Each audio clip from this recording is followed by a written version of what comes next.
You know, they say that the boogeyman checks his closet every night. They say he doesn't sleep. He waits. And they say his roundhouse kick is outlawed by international treaty. Do you know who I'm talking about? I assume it's got to be Chuck Norris. Is it Chuck Norris? Let's go. Let's go.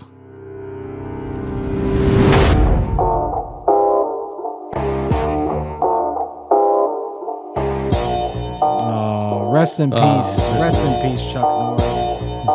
You know, I'm just so. Well, so we said we'd sad. never come back to the. Well, we knew that these were going to happen eventually. When I didn't know it was going to be passes so. away. I didn't know it was going to be so quick after after our Robert Duvall episode. We'll be talking about. Unfortunately, Chuck there's going to be Norris. more. We just didn't think it was going to be this guy. Yeah, no, it's such a legend, and I remember reading the news when he was taken to the hospital in Hawaii, and I was like, oh no, please don't let him go. So yeah, we decided to do this in honor and tribute of him. So welcome everybody. This is the Undisputed, the life, the films, and the kick-ass legacy of Chuck Norris. Yeah, and we're adding this. Round of applause to Chuck because we're adding this to the Everything R&D network. So. I mean, this is a dude just like Jim Kelly in the 70s with martial arts. I forgot the name of the film. You would know it, but I still remember that scene when he fought Bruce Lee. Yeah, such an amazing choreography and acting back then. So, but long before the digital folklore that people know him today, there was the man. You know, he was the martial artist who trained with Bruce Lee. Got it? And he's the actor who single-handedly defined the one-man army genre in cinema canon films. Right. So anyways, it's Damien and Rocky here. You know, we're not here to repeat all the memes because I'm sure you've heard many of them. We're here to explain why they exist in the first place. Yeah. You know, and here we're going to try to analyze the legend. So, you know, kind of let's get to work, you know. You know, and he had like a legit martial arts school. And I remember he fought one of the Gracies. Now, for all you MMA fans out there or UFC fans, you know what I'm talking about when you hear Gracies. We're talking about Brazilian jiu-jitsu and all that. And, you know, he invited Rickson Gracie, and you see Norris kind of get like choked out and he has to tap out and stuff like that. And even though Norris is in his own dojo in front of his students, he was still humble about the loss. And that just goes on to show you the degree of just overall being humble, humility, and setting an example for his martial arts students. Like it's okay to lose. It's okay to learn from other arts. Well, before he was Walker Texas Ranger, he was a 6-time undefeated world karate champion. Oh yeah, and before his movies, you know, before he was a missing in action icon. He was introducing guys like Steve McQueen before he became a legend, and how he became undisputed. So Carlos Ray Chuck Norris, born 1940 in Ryan, Oklahoma. His name is Carlos? Carlos Ray. Wow. You know, he's the most dominant martial arts career was mostly in the 60s. Yeah, he was an 8th degree black belt in Taekwondo, hence his kicks. You know, he wasn't just movie tough. He was a multi-time world professional middleweight karate champion. Yeah. From the 60s? Yeah, from the 60s to the 70s. Wow. You know, and then in the 80s, it was more of the canon films. This is where his cinematic peak really kind of took off.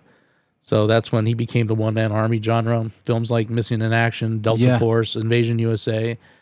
So this era defined the stoic American hero during the Reagan era, you know. Yeah. And then 1990 to now, it's the mythic figure, you know. He's the mythic figure. Right. So he transitions from Walker Texas Ranger into literally the Chuck Norris facts phenomenon. So he just I think it was because of his love for video games that they found out that he was playing World of Warcraft and they just started to type all this stuff in there, and that's what gave it a little bit of a boom. So before he got into acting, you know, we got to go back to how he got started, you know. So born in Oklahoma and then raised in California. He did spend time in the Air Force in Korea. and that's where he discovered his first discipline, which was Tang Soo-do, I believe. That's what it was. Tang Soo-do, yeah. Tang Soo-do. Tang Soo-do. That was the first one, and he became like a tournament legend, a tournament king at the time. He had something insane, like 175, 180 wins to like 10 losses. It's crazy. And these are basically kind of like what set him as a predator, really. I remember in 2007 he was such a badass. He traveled to Iraq to visit the troops. I'm like, yeah, if there's an actor that could go to Iraq to visit somebody, it would be Chuck Norris. I know Bruce Willis did something, but I was like, there you go, go Chuck. Yeah, it was just really kind of like that's how he got started. Where Right. he was a martial artist, and he was mostly behind the scenes, where he was an instructor teaching a lot of these guys how to do their discipline proper. Yeah. Yeah. And then eventually later on, he kind of like got himself in to like as not like an extra, but like parts of a movie before he really kind of took off. Yeah, like a background actor. Yeah, or supporting actor or something like that. But it wasn't very much. I mean, really, it was the one-man army stuff that really kind of like took off for him. Where he did the missing in action style movies. Delta Force was a big one. Yeah, and so you also got to remember this is post-Vietnam War, so that resonated with the huge audience at the time. Yeah. So we're talking about 80 through 88. So that was like post-Vietnam War era. And there were so many things, the POW missions, just all that stuff of, and a lot of actors did stuff back then regarding the Vietnam, like, Gene Hackman even did them. I really got to give him a shout out for being a Westerner and doing these martial arts. That was really unheard of, just being from the West. And even, starring in a movie with Bruce Lee called The Way of the Dragon when they fought. The Way of the Dragon. The Way of the Dragon, yeah. I mean, that just goes to show you how far back he goes. I believe he was born 1940, so he's 86 when he passed, which with today's health and medicine and him working out and everything, he could have lived a little longer. Well, these last few years he was doing commercials for wellness, so. I guess it didn't work. Yeah. He lived into his 80s, so that's good. I mean, yeah, mid 80s. I mean, we're all not meant to live to 100. So. No, and when it's your time to go, it's your time to go. Knock on wood, knock on my metal wood. Not knock on the metal wood. But yeah, no, yeah, the 80s, 70s, and 80s were really kind of like the time that really defined him because that's when he came out and he had his own unique style. That was what he had, his signature look. The denim, the beard, the Uzi. And just that silence, that Western style silence of the movie. Look, yeah. The people, I'm not going to say are going to compare him to Rambo, but parallel. But, Norris was often the professional soldier rather than the rogue drifter. He was always in that category of martial arts superstars. When you talk about martial arts, people say Seagal, Van Damme, but when you talk about Bruce Lee, people are say, "Oh, Chuck Norris." So everybody can identify Chuck Norris, and the Walker Texas Ranger that just put him on the map. But I remember as a kid. Well, you know what led to that, right? No, what was it? So there was a movie that he did. Can't remember the year. So probably mid '80s somewhere. It's called Lone Wolf McQuade. Oh, that's why his name is Lone Wolf in Expendables 2. Yeah, was the movie that was the inspiration for the Walker Texas Rangers. So the reason I remember Lone Wolf McQuade really was because it was filmed in El Paso, but southern New Mexico. Right. And so I had a lot of ties to family back then. That's when he has like the red bandana or something like that. Yeah, I think so. No, they had not in Lone Wolf McQuade, but yeah. But that's kind of like what he was a ranger. He was a Texas Ranger. He was a Texas Ranger, yeah. Yeah, he was a Texas Ranger, and that's kind of like what spurred that momentum. Because also at the same time too, these styles of shows were really kind of taking off. Yeah, because you got I think probably one of the biggest ones that was competing with it was The Heat of the Night. Oh yeah, and.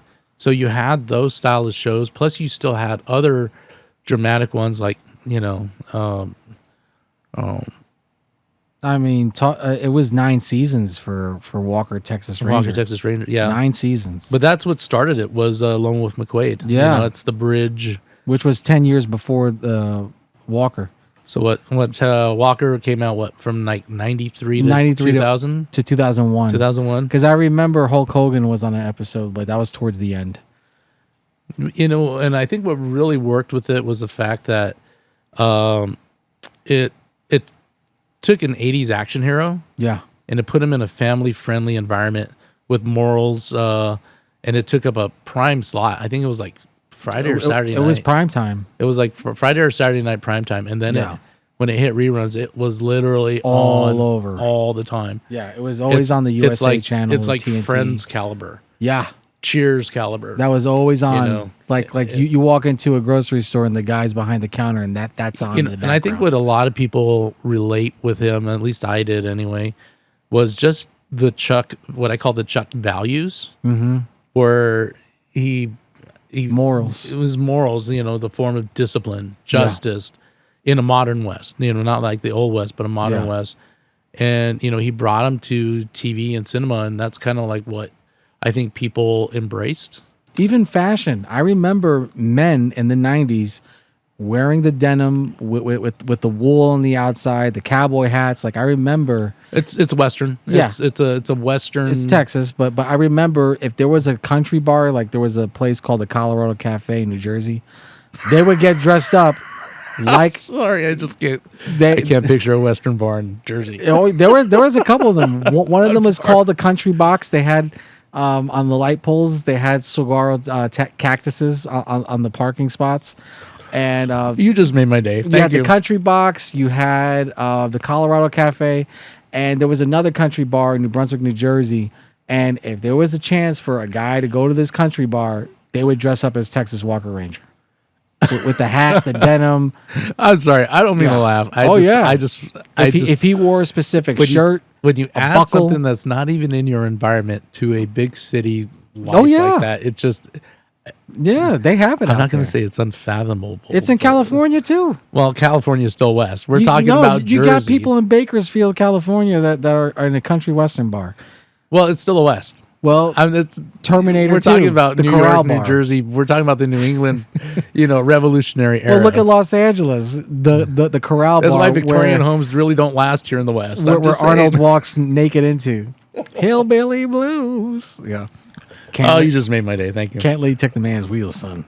But when you talk about, but I'm talking about fashion I remember a lot of men in the 90s dressing like. But that's the beard too. I'm gonna go with the evolution of the 80s into the 90s rollover because it was all part of the same. So denim was a big part of the 80s, and it's a big denim was a big 80s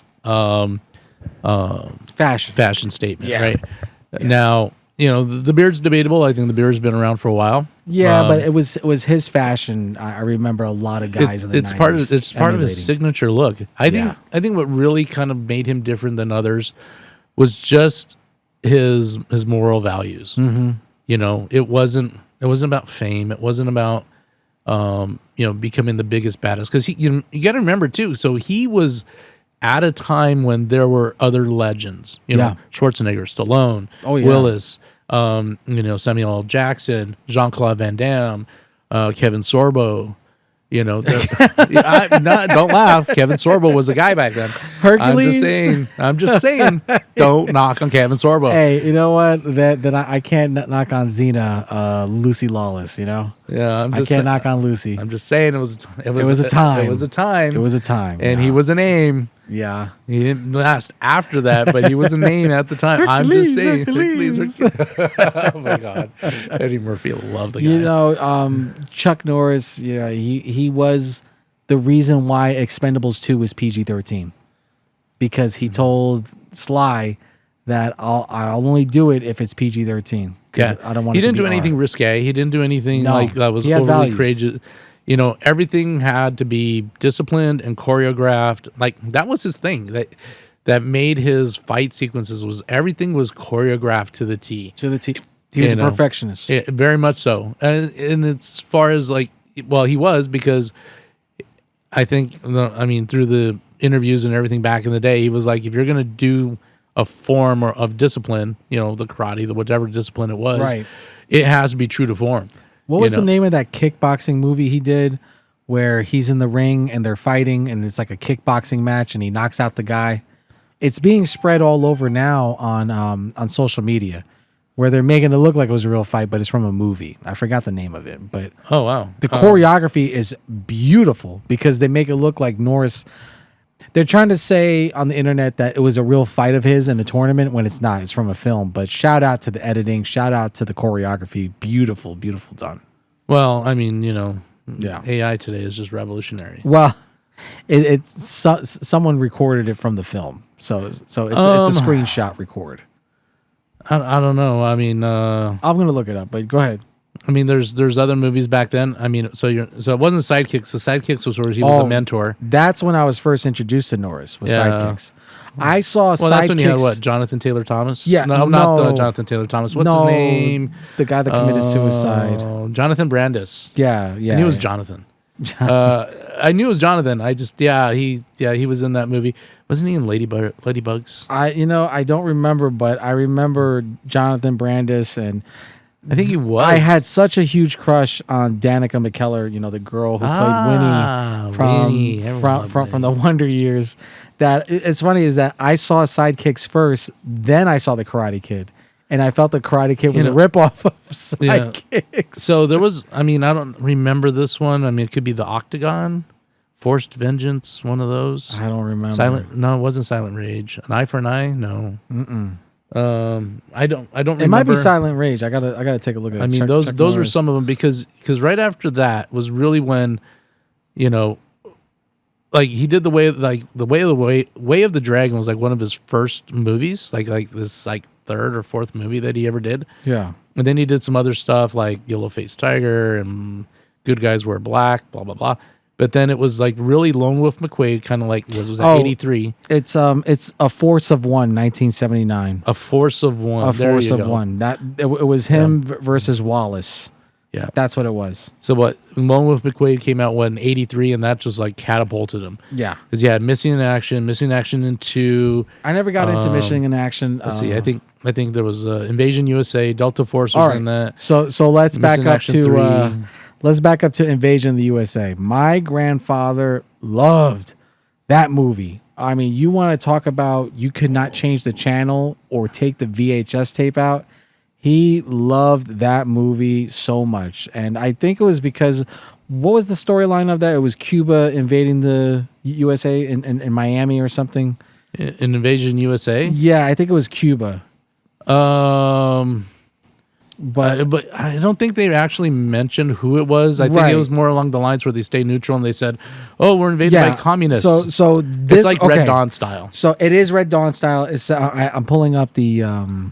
No, what I meant by Red Dawn is where they didn't actually like name. No, they did. It says. Also, went Back to the Future. And we're like, oh. So it's 1985. Norris, a retired CIA agent who must fight a Soviet-Cuban-led terrorist army by his old nemesis, Mikhail Rostov, as they launch a full-scale invasion of the United States starting in Miami. And I remember my grandfather loved this movie because I think there was a lot of Spanish in it. His favorite scene, and I remember my grandmother saying, "Oh my God, I don't think, they call me, an Ito at the end of it. I don't think Ito should watch this." And when they put a bomb on the school bus, and then Norris drives up, pulls the bomb off the bus, and he throws it back. He's like, "Hey, I think you forgot this." And they're like, "Ah!" And then the car blows up. He loved that one and Delta Force. So when I talk about Norris and 80s films, those are the two that stand out to me. Delta Force, fantastic movie. Really, if you look at the Chuck Norris filmography, his true movies were in the 80s. Those were them. Right. That's what solidified him. I never saw Delta Force 2, but I remember the first Delta Force he had. He had the motorcycle with the rockets on it. What's his name? Not John Forrester. But he plays the bad guy in that. And I really thought which one? In Delta Force. Oh, in Delta Force. In Delta Force. He played a terrorist. Because I know Delta he Force was 2. military. So Delta Force 2 was a product of its time. That was 1990, and that was like Colombian and drugs and trafficking. Yeah. But Delta Force was more of what's going on now, like the Middle East, terrorism, taking over a plane. And it was just really, really amazing work. And Chuck Norris, he's got that stoic acting, but he's also being a leader. And, it came out the year I was born, 1986. Liam Neeson was in it.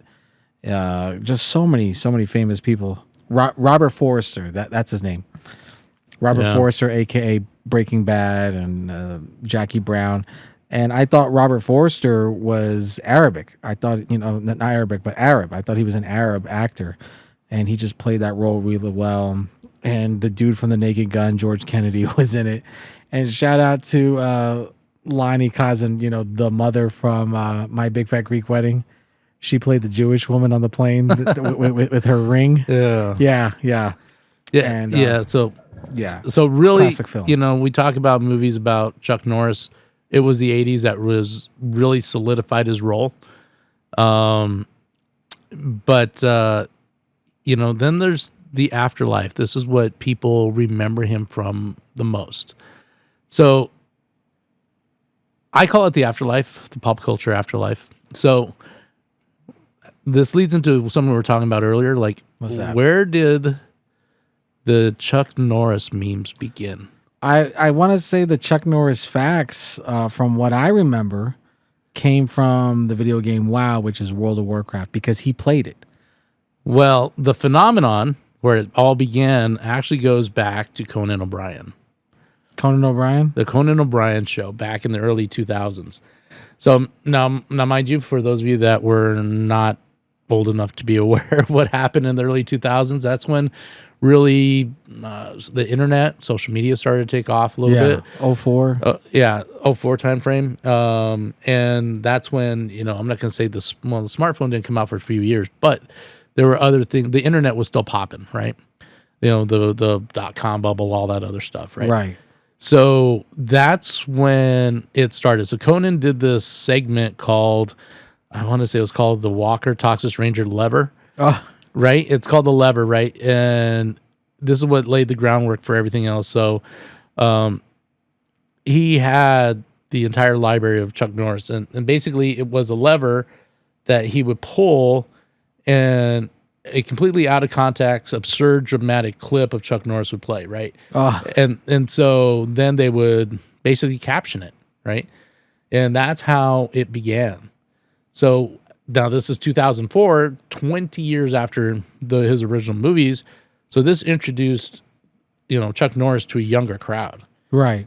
And then in 2006, it even went further. Really? He did a cameo, a little 1 minute cameo that is probably the most famous scene of the entire movie. Oh, Dodgeball. There you go. Where he gives his thumbs up.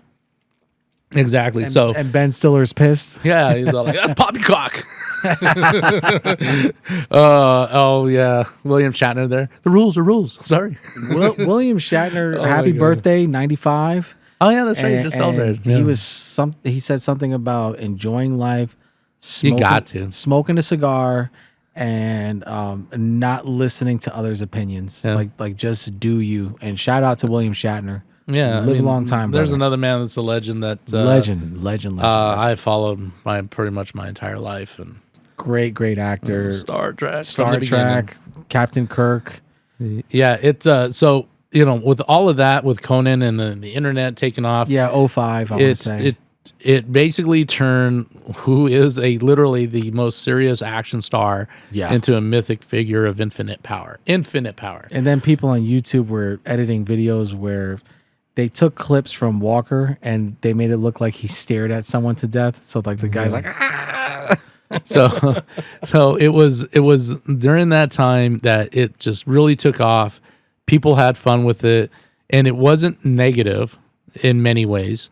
I'm sure there were negative memes back then. Yeah, but this was when memes were basically being born, and comedy and Vine and all those were happening. But it was, I want to say later, like 2007, 2008, where I think Chuck Norris actually filed a lawsuit against somebody I think it was the Penguin Company for publishing a book or something. No, it was about the memes. Like some people were like taking things out of context or whatever. Yeah. So that's where the memes. He filed a lawsuit on somebody, and then eventually decided to drop it because it says, "Oh, well, if you can't beat them, roundhouse kick them." Yeah. Pretty much. So basically, at that point, it given him a level of fame that pretty much he hadn't seen since the 80s, right? It revamped his career. You talk about being an actor and you only did, I don't know, 30 movies and you were a big time star at that time. And television show. 20 years later, you're now even more famous than we were before. Yeah. Right. So, which led him into the Expendables 2. Yeah, Expendables 2. So you got that famous clip we're talking about? No, I'm gonna get it now, but yeah, shout out to Sylvester Stallone for trying to get him in there. I remember seeing him in the trailer, and I didn't know how big his role was gonna be. So do you have the clip of the snake? Yeah, I'm getting that right now. And the funny part is, do you remember the scene that he did where he shot one of the terrorists? You remember that? Refresh my memory. So, he's fighting in the airport. They're all fighting in the airport. And he takes a guy, he flips him onto the conveyor belt, the TSA. Shout out TSA right now, doing your thing, not getting paid. He does like a martial arts flip, throws him in the conveyor belt, and where it scans the stuff. Yeah. So he's going through the scanner, you see the X-ray image, and then he shoots the guy. Oh man! In the conveyor belt going through the TSA X-ray machine, so you see like the bullets going in the skeleton and stuff because he didn't want to show the violence. He didn't want to show people getting killed. So that was Sylvester Stallone's way of being creative, saying, "Okay, I won't show you killing someone, but I'll show the X-ray of it." So that's why it's kind of in there. In Expendables 2. It's that good humor that you want. So. He just did his thing, and I'm gonna pull up the clip right now where he talks about the cobra dying and stuff like that. Here, bitten by a king cobra. If I could get it. Hold on. Oh, because the Bluetooth got disconnected. Because I'm not sure if anybody's hearing it. If you guys are hearing a pop sound, I'm not sure what it is. It's gone now. I don't hear it. I haven't heard it. Maybe that's just your phone connecting, reconnecting, disconnecting. I think that's probably what it was. So I need to give you my Wi-Fi? No. It's modern technology. It's Bluetooth. It's just Bluetooth. So it was something with the Bluetooth and the device. You can still use it on Wi-Fi. I'm just saying. No. I heard another rumor that you were bitten by a king cobra. Yeah, I was. But after 5 days of agonizing pain, the cobra died. Such a legend. Seriously, they're all looking at him. Yeah, it's just Chuck Norris is just a myth, a legend. Yeah, and I think his character's name was Wolf in that. Yeah. So, for all of you younger generations out there, Gen Z, whatnot, you guys grew up in the world of the Chuck Norris memes, but I'm gonna share with you some recommended must-watch movies, so you can go back and watch them and see what led him to become literally the one-man assassin, one-man army. So the first one, you really got to go back, and this will lay the foundation for all of his martial arts movies, and that's Way of the Dragon, 1972. Yeah. That's with him and Bruce Lee. So fantastic. So watch that movie, Way of the Dragon. It's going to be the martial arts foundation for him later on. Second movie to watch is Lone Wolf McQuade. It's from 1983. It is the blueprint for Walker, Texas Ranger. If you ever get a chance to binge watch a show, Walker, Texas Ranger, ran for 7 seasons. Phenomenal cast. Great storyline. You're not going to be disappointed. And then kind of like follow maybe the trilogy. It's a trilogy of movies, but really start with Missing in Action. Because remember, once again, this is post Vietnam War era, and the POW MIA subgenre was huge back then. There's other movies out there. Gene Hackman did one. You know, a lot of movies were being done like that to show support for the POWs and MIAs, prisoners of war, missing in action, to get them home. And so this is their salute to them. And then Delta Force would be the next one to watch. Love that movie. Love Delta Force. It's the ultimate ensemble action flick of its time. It really defines Chuck Norris as to who he is. And then, you know, there's a lot of other ones that you can go back and watch later. But like I said, really what really made Chuck Norris at the time was those movies that set him up to be who he is. You know, you can do a lot of research into his background as far as his martial arts and all the disciplines. Like he's like the top level in like 6 or 8 different disciplines. Yeah. So he's never stopped learning. Always, follow his, his disciplines, and just go from there. And then really just keep going with the memes. They're never going to die. I mean, you're going to see these memes for another 30 years. Well, even when he passed away, that they did Grim Reaper memes. Oh my God. Saying that he didn't die. He just took over the Grim Reaper's position. Oh, well, I saw the ones where it says, you say Bruce, you say he died. Well, we'll see what happens in 3 days. What is the name of that ridiculous movie? Again, not a knock on Norris, but he kind of looks like he's Native American. And you see a guy with a chainsaw. He's attempting to cut a tree, and then he stops the chainsaw with his bare hand. Do you remember that movie? Oh wow! It's like he's wearing like Eskimo Native American outfit and stuff like that. Oh my Lord! Now this wasn't his earlier stuff. This was later. This was later in his life. It was later in his life. So this is we're probably talking somewhere in the mid 90s. Mid 90s.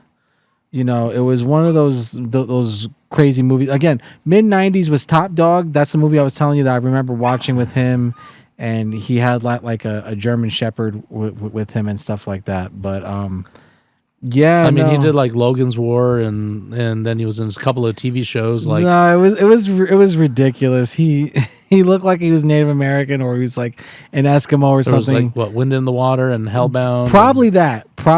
Where he's like a native, and he stops a guy sawing a tree and stuff like that. I'm like, so that's where kind of like the Chuck Norris memes and facts come from, because he stops a chainsaw with his hand. Like, come on. No, I think Wind in the Wire. That one, for some reason, I'm thinking of Randy Travis and Burt Reynolds for some reason, but no, I don't think it's that one. Forest Warrior. That's what it was. Was it Forest Warrior? Forest Warrior. I know it wasn't Firewalker. No. The guy's chopping the tree down. Forest Warrior. I'll look it up right now, because that's starting to Forest Warrior 96. Okay, there 96. Yes. So there you go. So again, I saw a lot of his 90s stuff.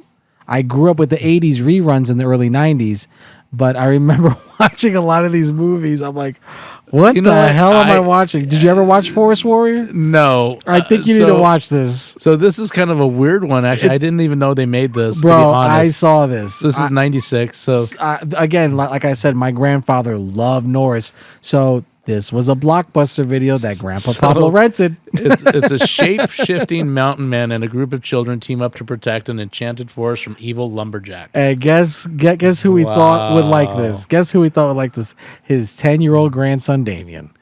Oh, Damien. Oh, he's reading it. His English is a little broken. Okay, yo me voy a coger esta película. Okay, I'm gonna have to go look at this again, because it's got Roscoe Lee Brown in it. Bro, I'm serious. A supernatural mountain man who protects a forest from evil loggers, aided by a group of kids. I remember watching this. You see, you don't know it. It was like, what the hell? This is your generation by far. This is what I had to watch. This is millennials by far.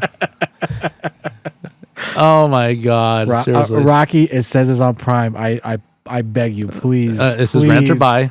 I want you to rent this. Okay, I want you to rent this. I want you to watch this, or go on some website and see if it's on Crackle or something. I'm gonna use my pirating skills and just get this for free. I guarantee you will be. You know how we're talking about Arnold and Gunther? I think you will be entertained by this. I think you're going to laugh your ass off at this. Again, like I said, I'm going to laugh at its absurdity. It's absurd. He stops a chainsaw with his bare 30 years hand. old, and I never, it very well could have led into the memes because it did because memes, kids were watching this. So like, oh, that's the guy that's unstoppable. Oh yeah, he's not dead. He just stopped a chainsaw with his bare hands. Oh my god, pretty much. And this was the time where Norris was doing the TV show, and also 96. I was right in the middle of Walker. So yeah, it was right in the middle of Walker, and also like a year. It was around this time where he even crossed over into professional wrestling, not doing anything, but he would help. So in WWF, he was a bodyguard that if anybody tried to interfere in the match, he would beat them up. So you see him do a one hell of a kick to Jeff Jarrett, and he sold the kick, like he did like a flip and stuff like that. And in 1999 or 2000, he was in the audience of WCW. So he came out and he helped a few of the wrestlers with Jean-Claude Van Damme and stuff like that, Herschel Walker. So Norris was big for my generation, and I think these movies is what helped drive that force. Like, oh yeah, he's a mythological creature that helps kids, like a mythological creature. Yeah. So yeah, seriously, for anyone new to this world, you still want to try and figure out who Chuck Norris is. There's some good movies out there. You can find his Wikipedia, and the IMDb is a really good source. Yes. Especially from fan ratings and stuff like that. Obviously, Rotten Tomatoes, maybe. No one believes in Rotten Tomatoes. Yeah, Rotten Tomatoes is it sounds like Siskel and Ebert. You don't want to listen to. You don't want to listen to Ebert. Don't listen to Ebert. These guys are biased and racist. But yes, I said that. Yes, I said that. Ebert's wife was black. And she took care of him. What comes out of the mouth is a different story. Well, he lost his mouth because he had throat cancer and he couldn't speak. So, you want to take it a little easy on Ebert because he kind of got his. Okay, so you're saying karma's a bitch. Okay. Karma's a bitch. And shout out. Well, let's just put it this to way. the people putting up the videos of them fighting. I don't mean the man any ill will or harm. I just don't like his opinions of movies. Okay. And I don't think that his judgment of movies is creditable. Okay. I agree. That's where I'm going with him. So personally, I have nothing against him. Yeah. It's just his opinions of movies and how he's used his platform to influence directions of movies in an unfair manner. Oh, you know what? I agree with you. You are correct on that. So that is my issue with him because people believe him. And I'm sorry, boomers, but you do. Yeah. It's like woke television today with the news. You guys got to stop believing that. Do your own research. Do you feel that he was kind of like moved by movie studios? Like they gave him money and give us a good review? Okay. Because critics don't make that kind of money. I'm sorry.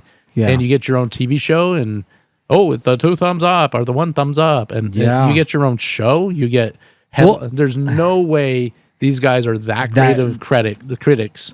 Exactly. When you've got thousands of others out there that are better. Decent ones, yeah. And that can give you a more credible source.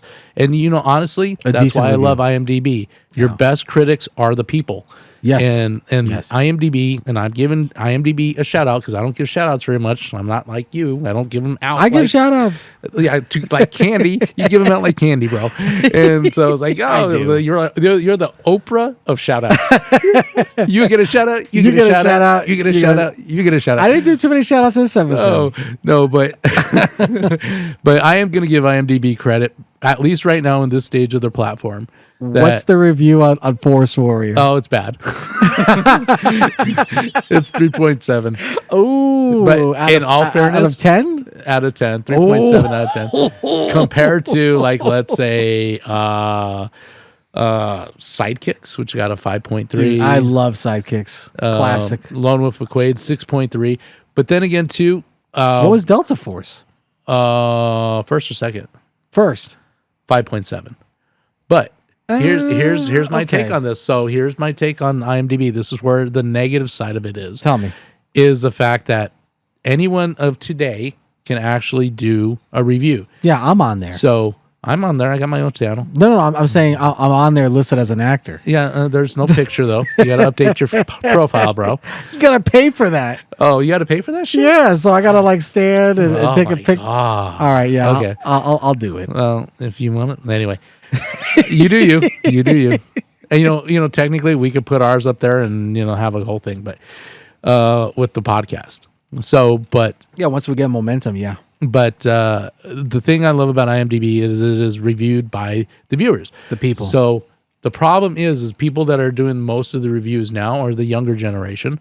And so when younger generations, most of them, not all of them, there's some good ones out there, but most of them that watch shows before 2000 will give it an unfavorable review for what they don't understand. They don't get and it. that's the CGI was bad, the Right. plot was bad, how can they get dressed like that? Whatever Right, reason the that they may clothes. have, Yeah. they'll start scoring it low, like a 3, 4, 5. Say it was a good movie, but Is that where Forest Warrior lies? Do you think? I don't know. I've got to get back to you on that one.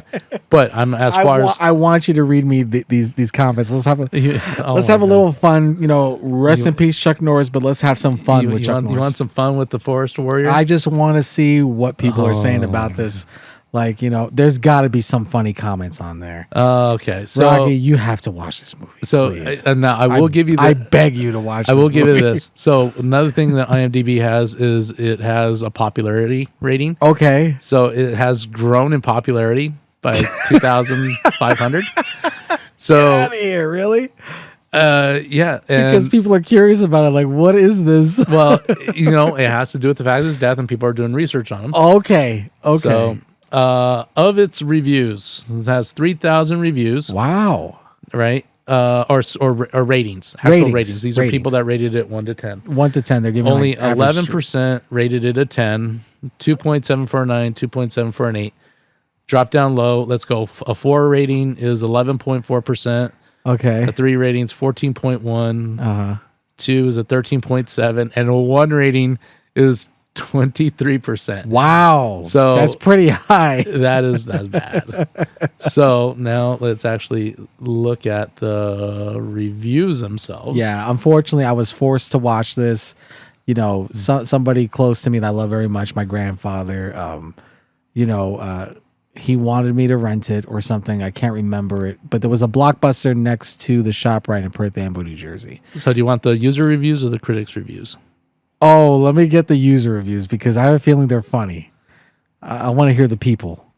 Screw the critics because the critics are going to say it's like this and that. It's garbage. Blah, blah, blah. I want to hear what these people got to say. Well, the first one pops up as more of like a synopsis. It's basically just says Chuck Norris as a spiritual being. No, who faces off. No, I'm reading the reviews. No, but I want to see like a funny one, getting- like I stab my eyes out with scissors. I've got to or- read all 27 now. No, like what catches your attention? Well, okay, so to go to that, let's go down to the bottom of the 1 scores. Yeah, let's go to the one scores. I want to because This these are gonna be person- entertaining. This person calls it the movie of the century. There are some things in this world that words aren't even enough to describe. Forest Warrior is definitely one of these. Shiny acting combined with superb state-of-the-art special effects and especially incredible direction work by Aaron the Vision Norris. The story tells of blah, blah, blah. A forest warrior protected of the local woods who can transform into a bear. Yeah, yeah. Which is something everyone should see. And McKenna fights against the evil lumberjacks who yearn to bring the forest down. So the story is amazing and full of twists and tricks. But this next person is, I wish I could say this was good, but I am proud to be one of Chuck Norris's biggest fans. I have an autographed poster of him on my wall. See, there you go. It's a I've seen every fanboy. movie ever made, and I consider Walker one of the greatest shows of all time. There you go. I will defend Chuck until I die, but even I cannot stress how obscenely horrible this movie was. It is an embarrassment on the great career.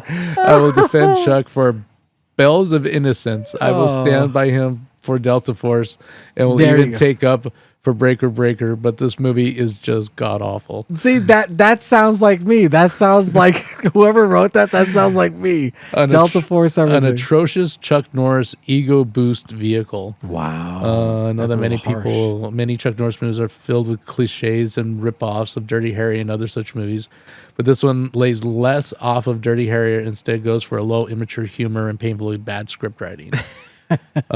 This movie is torture to watch. What were they thinking? I repeat, what were they thinking? Come up with a movie as bad as this. I just can't imagine it's possible to make this and be satisfied with it when it's finished. So what happened? Did they think that as long as Chuck Norris was in it, everything would be okay? I think that's what it was. I really think that's what it was because that's what led to the rental in my home.